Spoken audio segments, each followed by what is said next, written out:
What's up, everybody? This is Chip Baker coming to you with another episode of the Success Chronicles, and we have Mrs. TaMeka Martin with us today. How you doing?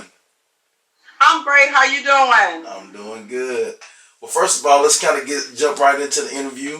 The first question is, how do we know each other? You want to answer that, or?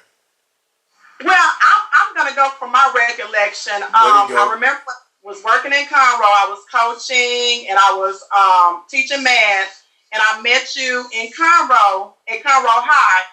But if I go back and think about it, we got a family connection because you know my people from Hearn. I grew up with your sister. We're around the same age. Yeah. So that's my recollection. But formally meeting when I was working in Conroe as a math teacher and coach. Oh yeah, that's what it is. I think I heard people say before, you're only one or two people away from knowing everybody, huh? Right. Yeah. Because you coach in the rounds with some of my cousins, so happy. There it is. So if you could, can you just tell us your life story? Well, I'm the oldest, born to teenage parents. I was born in Bryan, Texas, grew up in Calvert and Bryan, Texas. Spent my early years in Calvert, then transitioned from elementary to Bryan, where I excelled in academics and athletics. Family of strong faith. I grew up in the church. Yeah. My grandmother, my mother's mother had raised me. So she was like, I call her my mama, Mama dear. And just growing up, playing sports, getting those books, wanted my name to be in an honor roll in the Bryan College Station Eagle. There you go. Then I graduated from Bryan High School in '97, went to Prairie View A&M University on an athletic and academic scholarship. At Prairie View, and I excelled in academics, I excelled in athletics. Joined the student government, joined the campus board of activities, joined Alpha Kappa Alpha Sorority Incorporated, held many leadership positions there. Ended up getting a master's there as well, and just moving on forward with another master's from another school. So that's kind of me in a nutshell. Okay. If you would kind of talk about your career path, because I think, just kind of where you started from college and then went on and, the different things that you're doing. Okay, so when I was in the 10th grade at Bryan High School, I decided that I wanted to make a lot of money, and I knew I was good at math and science, so I just joined the National Society of Black Engineers Junior, where I had a mentor at A&M, so I knew I was going to be an engineering major.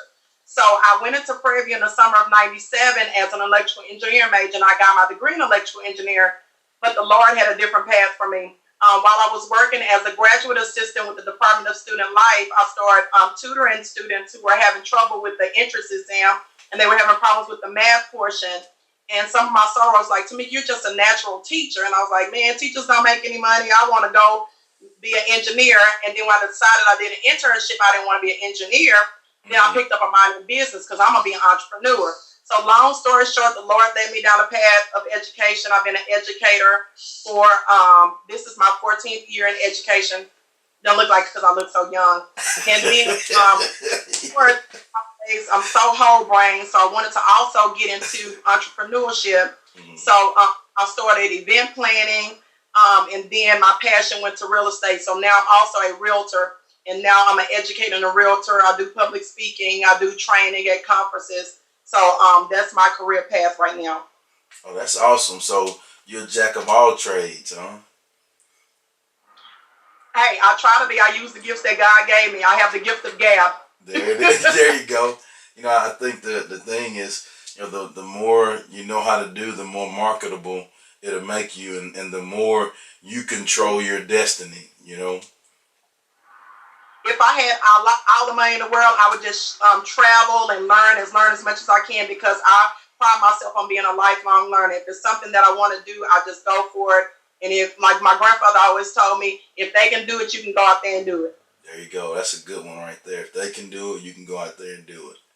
Exactly. What are 3 things you have accomplished in your life that you're proud of? I'm definitely proud of giving my life to Christ at a young age. I didn't mention this earlier, but at the age of 6, I witnessed my younger brother get killed by a drunk driver in the streets of Calvert, Texas. And at the age of 7, I gave my life to Christ. So that's one of my top 3. Becoming a wife and a mother. That's my calling. And just being a lifelong learner, because I'm always learning different things. Like I told y'all, whatever I feel like I want to go and do, I just go do it, and I do it to the best of my abilities and the gifts that God gave me. There you go. Using the gifts that God gave you to help others and bless others. Yes. What is you got the others so that you get your blessings, because it's all about serving others. People say serve us, they want you to serve them, but they don't want to do any service for other people. Yeah, I heard a quote before that said, if you help enough people, I think it's Zig Ziglar, says, if you help enough people get the things they want in life, you'll get the things you want in life. Yeah, right, exactly. I agree with that. Yeah, no doubt.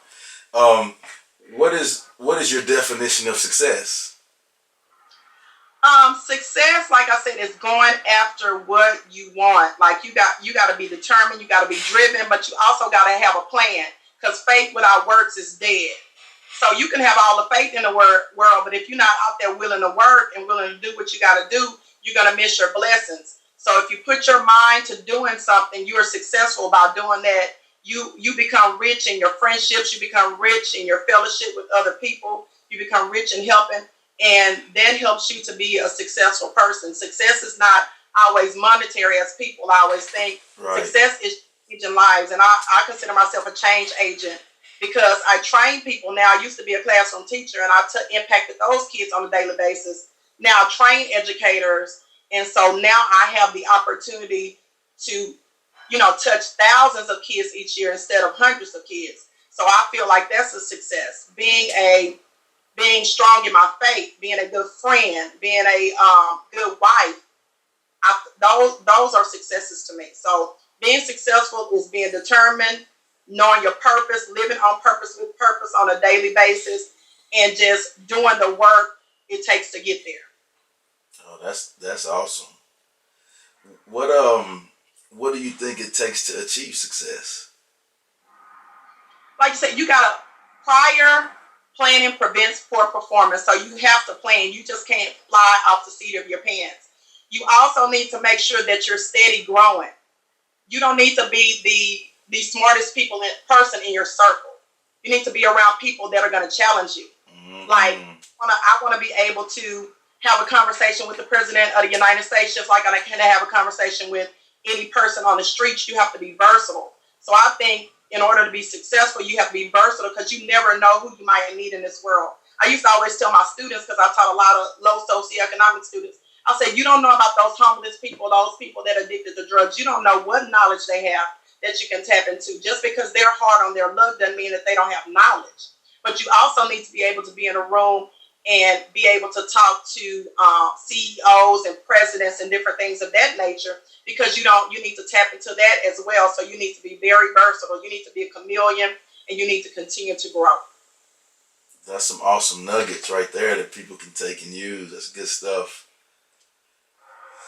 Yes, I mean, when I was growing up, I grew up on the west side, pretty much of Bryan, Texas, the west side of Calvert, Texas. And one of the smartest people in my class, but I was also an athlete. So I was the GT kid, I was the athlete, I was the girl from the quote-unquote hood. So I had to make sure that I could mingle in all of those circles and make people feel important with whichever avenue I was in. Well, that's awesome. Well, thank you so much for interviewing with the Success Chronicles, and keep pushing and being that change agent and changing lives in the positive way, like you're doing through the blessings that the big man has given you. Oh, most definitely, and I appreciate you reaching out to me for this. Like I said, this is Robertson County, love, and we got to make sure that we're supporting each other, we're lifting each other up, and I appreciate you interviewing me. I want to tell the people out there to make sure they live their life on purpose with purpose every day, and you need to continue to grow.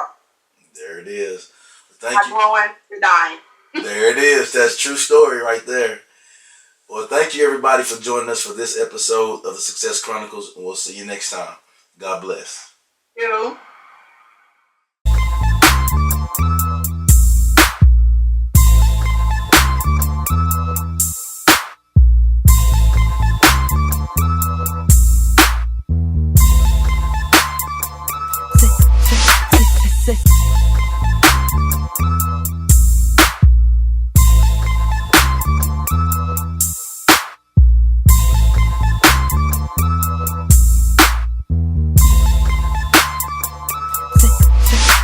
success.